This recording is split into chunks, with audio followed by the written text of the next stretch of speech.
தேர்தல் களம் சூடு பிடித்திருக்குது. குறிப்பாக வில்லிவாக்கம் தொகுதியில தாவேக சார்பாக களமிறக்கக்கூடிய ஆதவர்ஜனா தொடர்ந்து தீவிரமாக பிரச்சாரம் மேற்கொள்கிறார். அவருடன் சேர்ந்து அவர் தங்கையும் பிரச்சாரம் மேற்கொள்கிறார். அவருடன் கேட்டு அவர் இருவரும் உரையாடலாம். வணக்கம் மேடம். மேம், ஒவ்வொரு முறையும் சார் பேசும்போது குடும்பத்தை பற்றி எல்லாரையும் அழுத்தமாக பேச முடியுது, பார்க்க முடியுது. நீங்கள் அவரோட பர்த்டே அன்னைக்கு நீங்களும் பிரச்சாரம் ஈடுபட்டிருக்கீங்க. எந்த அளவு மகிழ்ச்சியாக இருக்கு? ரொம்ப சந்தோஷமா இருக்கு. வில்லிவாக்கம் மக்கள் இந்த அளவுக்கு ஆதரவு கொடுத்துருக்குறாங்க. ரொம்ப ரொம்ப சந்தோஷமா இருக்கு. It's a best birthday. இந்த அளவுக்கு அவங்க பர்த்டே கொண்டாடினதே கிடையாது. ஒரு மனைவி மக்கள் நான் அது மட்டும்தான் இருப்போம். ஆனால் இந்த அளவுக்கு இவ்வளோ பெரிய ஒரு ஆதரவோட ஒரு பர்த்டே கொண்டாடினது ரொம்ப சந்தோஷமா இருக்கு. அதிகாரத்தை நோக்கி அவர் பயணிக்கிறாரு. அவர் அடிக்கடி அம்மாவை பத்தி சொல்றதை பார்க்க முடியும். இந்த இதுல நீங்க மிஸ் பண்றீங்க இந்த இடத்துல? கண்டிப்பா இதெல்லாம் நான் இப்போ வரும்போது நடந்துட்டு இருக்கும் போது அம்மா என் கூட இல்லையே, இருந்திருந்தாங்கன்னா பார்த்துருப்பாங்க, ரொம்ப மகிழ்ச்சி அடைஞ்சிருப்பாங்க. இந்த மாதிரி ஒரு மகனை பெற்றதுக்கு ஒரு தன்னம்பிக்கை மட்டுமே நம்மளோட ஒரு உறுதிமொழியோடு அவங்க பயணிச்சிட்டு இருக்காங்க. கண்டிப்பாக மக்களுக்கு நல்லது செய்வாங்க, நல்ல தலைவராக இருப்பாங்க. அரசியல்வாதியை விட நமக்கு இப்போ நம்ம தலைவர் ரொம்ப முக்கியமாக இருக்காங்க. சார், தங்கை அவங்க சொன்னதை கேட்டிருப்பாங்க. அது அரசியல்வாதியை தாண்டி நல்ல தலைவராக இருக்கணும்னு அவங்க சொல்லியிருக்காங்க. ஸோ அது ஒரு சில இருந்தாலும் கூட இந்த பர்த்டே இதை நீங்கள் எப்படி ஃபீல் பண்ணுறீங்க? இந்த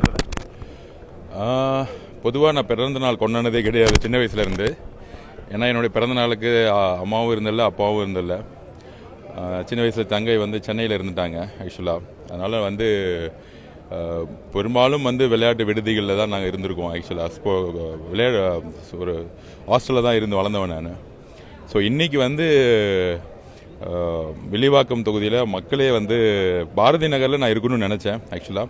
ஏன்னா பாரதி நகர் வில்லிவாக்கத்தில் கிட்டத்தட்ட புறக்கணிக்கப்பட்ட ஒரு ஏரியா. அதுவும் விளிம்பினில் இருக்கக்கூடிய நம்மளுடைய தலித் சகோதரர்கள் பார்த்தீங்கன்னா இங்கே இருக்க ஒரே குடிசைகளாக இருக்கும். மெட்ரோ வாட்டர் இல்லை, கழிவு நீர்கள் பார்த்தீங்கன்னா எங்கே பார்த்தாலும் இருக்கும்.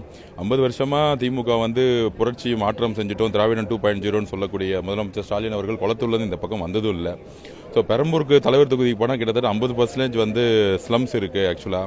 குடிசை பகுதிகள் தான் இருக்குது. சென்னை முழுவதும் பர்டிகுலராக வட சென்னையெல்லாம் குடிசை பகுதிகளாக இருந்துட்டு வெறும் ஓட்டுக்கு 5000 ரூபாய் 3000 கொடுத்தா ஜெயிக்கிறோன்னு கலாச்சாரத்தை ஜெயிச்சுட்டு இருந்தாங்க. ஆனால் இன்றைக்கி எங்களுடைய தலைவருடைய ஒரு பயணம், மக்கள் அவர் மேலே வச்சுருக்க நம்பிக்கை, என் மேலே எங்கள் தலைவர் மேலே வச்சுருக்க நம்பிக்கை, இன்றைக்கி இருக்கிற ஒவ்வொரு வேட்பாளர்களும் ஒவ்வொரு வீடாக போகும்போது குடும்பமாக வெளியே வரவேற்கிறாங்க.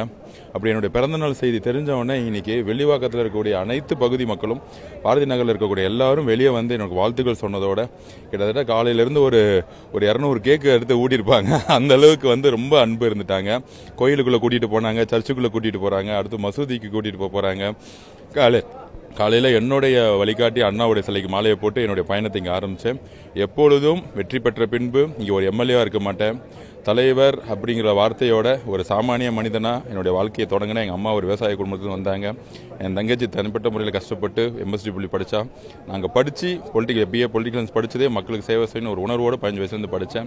இன்றைக்கி தலைவர் அவர்கள் அதுக்கான வாய்ப்பையும் அதுக்கான பயணத்தையும் கொடுத்துருக்காரு. தலைவர் இன்னைக்கு கன்னியாகுமரியில் பிரச்சாரம் பண்ணிகிட்டு இருக்காரு.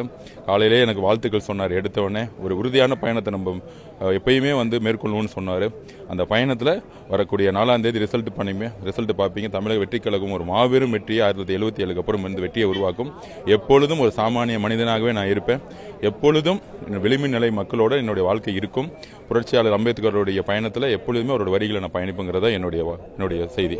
இப்போ டஃபஸ்ட் தொகுதியாக மாறி இருக்குது. தாவேக்காக்கும் திமுக ரொம்ப இதாக இருக்குங்க மாதிரி சொல்கிறாங்க. எப்படி பார்க்க? அதாவது இங்கே இருக்கக்கூடிய வேட்பாளர் திமுகலேருந்து அனுப்பப்பட்டவர் திரு சபரேஷன் அவர்களுடைய ஒரு ரைட்டுன்னு சொல்லுவாங்க. 34 டிபார்ட்மெண்ட்டோடைய பணத்தை கலெக்ஷன் பண்ணக்கூடிய ஒரு ஏஜென்ட். அது மக்களுக்கு தெரியும் யாரெல்லாம் கலெக்ஷன் பண்ணாங்கன்னு. அவருக்கு இந்த தொகுதி பற்றியும் தெரியாது. ஒரு எம்எல்ஏவுடைய மோகன் எம்எல்ஏவுடைய மகன். அவர் ஒரு எம்எல்ஏவோட மகன், ஒரு மினிஸ்டரோட மகனுக்கு இந்த மாதிரி விளிம்பு நிலை மக்களுடைய 50 வருஷ பிரச்சனை என்னன்னு தெரியாது. நான் ஒரு விவசாய குடும்பத்தில் வளர்ந்தேன். சொந்த முயற்சியில் ஸ்போர்ட்ஸ் ஹாஸ்டலில் ஸ்காலர்ஷிப்பில் படித்து வளர்ந்தவன். நான் தமிழ் வழி கல்வியில் படித்தவன்.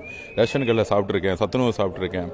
ஒரு தொழில் ரீதியாக நான் முன்னேறினாலும் தொழிலெல்லாம் விட்டுட்டு இன்றைக்கி ரிசைன் பண்ணிட்டு இன்றைக்கி திருப்பியும் அரசியல் மக்களோடு நிற்கிறேன். என்னுடைய அம்மாவோட இறப்புலேருந்து ஒரு செய்தி தான். இன்னொரு அம்மா என் கண்ணு முன்னாடி இறக்கக்கூடாது. அவங்களுக்கு தேவையான பெண்களுக்கு தேவையான பாதுகாப்பையும் அவங்களுக்கு தேவையான ஒரு வளத்தையும் உருவாக்குவேன். கண்டிப்பாக ஒவ்வொரு குடும்பமும் என் குடும்பமாக நான் பார்ப்பேன். அதனால் காம்படிஷன் இதெல்லாம் நான் சொல்ல விரும்பலை. மக்களுடைய ஆதரவுக்கு நான் ஒவ்வொரு வீடாக ஒவ்வொரு குடும்பத்தை பார்க்கக்கூடிய நிகழ்வு. மக்களுடைய மிகப்பெரிய பிரச்சனையே இங்கே 10 வருஷமாக எம்எல்ஏ ஆஃபீஸும் கிடையாது, எம்எல்ஏவும் கிடையாது. திமுக ஓட்டு போட்டு அப்படி இருக்கும்பொழுது திமுக காரங்க எந்த முகத்தோடு ஒரு வீட்டுக்கு போகிறாங்கன்னு தெரியல. அவங்களுடைய கடைசி ஆயுதம் ஒவ்வொரு வீட்டுக்கும் 5000 ரூபாய் 10,000 ரூபாய் கொடுக்கறதா அவங்களோட பிளானிங். நான் திருப்பியும் உறுதியாக சொல்கிறேன், வில்லிவாக்கம் மக்களுக்கும் பாரதி நகர் மக்களுக்கும் சொன்னேன், நான் ஓட்டுக்கு காசு கொடுக்க மாட்டேன். நான் ஒவ்வொரு வீடாக உங்களுடைய தேடி வரேன். நான் வெற்றிகளை உருவாக்குறது உங்களோட இடம்.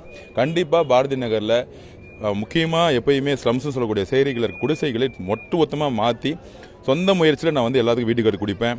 அது இல்லாமல் வந்து எல்லாத்துக்கும் தண்ணீரை வந்து வீட்டுக்குள்ளே கொடுப்பேன். பெண்கள் பாதுகாப்பும் போது ஸ்ட்ரீட் லைட்டு கூட இல்லை இங்கே. இந்த மாதிரி தேவைகளை எல்லாத்தையும் நான் நிறைவேற்றுங்கிறத உறுதிமொழி கொடுத்துருக்கேன். கண்டிப்பாக எங்கள் தலைவர் விஜய் மேலே வச்சிருக்க நம்பிக்கையும் அன்பும் எங்கள் மேலே ஒவ்வொரு வேட்பாளர் மேலே அன்பு இருக்குது. ஆதவர்ஜனா மேலே அதிகமான ஒரு அன்பு வந்து தொகுதி மக்கள் வச்சுருக்காங்க. பணமா மாற்றமா நல்லதா கெட்டதான்னா மக்கள் ஒரு நல்ல விஷயத்தை இந்த தேர்தல் 26 தேர்ந்தெடுப்பாங்க நம்பிக்கை எங்களுக்கு இருக்கு. தொடர்ந்து உதயநிதி ஒரு கருத்தை பதிவு பண்ணியிருக்காரு. தாவேக தலைவர் விஜய் வந்து ஒரு நாள் பிரச்சாரத்துக்கு போனால் 2 நாள் ரெஸ்ட் எடுக்கிறாப்ல. ஸோ அவங்க யார் திமுக காலி செய்வாங்க அவங்க காலியாக வாங்குற மாதிரி ஒரு விமர்சனத்தை முன் வச்சிருக்காரு உதயநிதி ஸ்டாலின். டெய்லி பிரச்சாரம் பண்ணிட்டு இருக்க உதயநிதி அவர்கள் தூத்துக்குடியோடைய 12ஆம் கிளாஸ் பொண்ணு கற்பழிக்கப்பட்டு இறக்கும் பொழுது வீட்டுக்கு போனாரா? அண்ணா யூனிவர்சிட்டியில் என்னுடைய தங்கை வந்து பாலியல் பலாத்காரம் அவர் வீட்டுக்கு போனாரா? ஷோ நடத்துறேன்னு சொல்லிட்டு 5 பேர் செத்தாங்களே பீச்சில், அப்போ அவங்க வீட்டுக்கு போனாங்களா?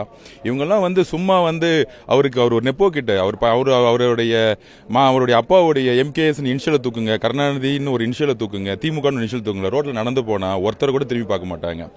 பணபலத்தை வச்சுக்கிட்டு சும்மா வந்து மீடியா அவங்களை உருவாக்கின மீடியா வச்சுக்கிட்டு 300 ரூபா காசு கொடுத்து கூட்டிட்டு வர அவருக்கே வந்து இந்த பேச்சுன்னா, தூத்துக்குடி திருநெல்வேலி வரும்போது 10 லட்சம் மேற்பட்ட மக்கள் வந்து அணிதிரண்டாங்க. யாருக்காக அணிதிரண்டாங்க? காசு கொடுத்து கூட்டம் அந்த கூட்டமா? அவருடைய பிரச்சாரம் ஆஃப்லைனில் ஒன்று இருக்குது, ஆன்லைனில் ஒன்று இருக்குது. ஒரு இடத்துல போகும்போது 10 லட்சம் பேர் வந்தாங்கன்னா கிட்டத்தட்ட 8 மணி நேரம் வெயிலில் நிற்கிறாங்க மக்கள். அப்போ தொலைக்காட்சிகளையும் சமூக ஊடகத்திலும் அவர் பேசக்கூடிய பிரச்சாரம் வந்து இப்போ வந்து அவர் வந்து ஒர்க் பண்ணிட்டு இருக்காரு.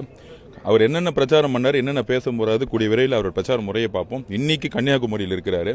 அவர் பேச முடியாத அளவுக்கு அந்த வண்டியை சுற்றி கிட்டத்தட்ட 5 லட்சம் பேர் நிற்கிறாங்க. 5 லட்சம் பேர் நீங்கள் அந்த வண்டியில் நின்றுட்டு பார்க்கும் பொழுது வெயிலில் வந்து அவ்வளோ வெயிலில் நிற்கிறாங்க. பேசக்கூட மனசு வந்து வர முடியாத சூழ்நிலை இருக்குது. ஏன்னா அவர் வெளியே வந்தால் லட்சக்கணக்கான பேர் வந்து அவரை ஒரு மெசேஜ் கொடுக்கணும்னு நினைக்கிறார். அதனால தான் ஒரு ஷெட்டை போட்டு ஒரு இடத்துல பேசுகிறோம், ஒரு இடத்துல மக்களை சந்திச்சுட்டு இருக்கோம். இது எங்களுடைய பிரச்சார முறை. காவல்துறை இப்போ தான் மாற்றப்பட்டிருக்கு. கரூருடைய அஸ்திவாரமே திரு உதயநிதியோடைய அரசியல் வாழ்க்கைக்காக உருவாக்கப்பட்டது. செந்தில் பாலாஜி, மகேஷ் பொய்யாமொழியும் ஏன் மக்களை கொல்ல வச்சாங்கன்னா உதயநிதிக்கு அரசியல் வாழ்க்கை கிளியர் ஆகணும்னு. காம்படிஷனே இல்லாமல் வெறும் EPS அவர்களை வச்சு ஜெயிச்சிட்டு இருந்தாங்க. இன்னைக்கு ஒரு உறுதியான தலைவர், மக்கள் தலைவர் வந்த பிறகு மிகப்பெரிய மாற்றத்தை உருவாக்குவார். தேங்க்யூ. தொடர்ந்து பல்வேறு கேள்விகளுக்கு ஆதவர்ஜனா பதிலளித்திருக்கிறார். மாலை முசைலுக்காக ஒளிப்பதிவாளர் பிருத்திவிராஜன், செய்தியாளர் நௌஷாத்.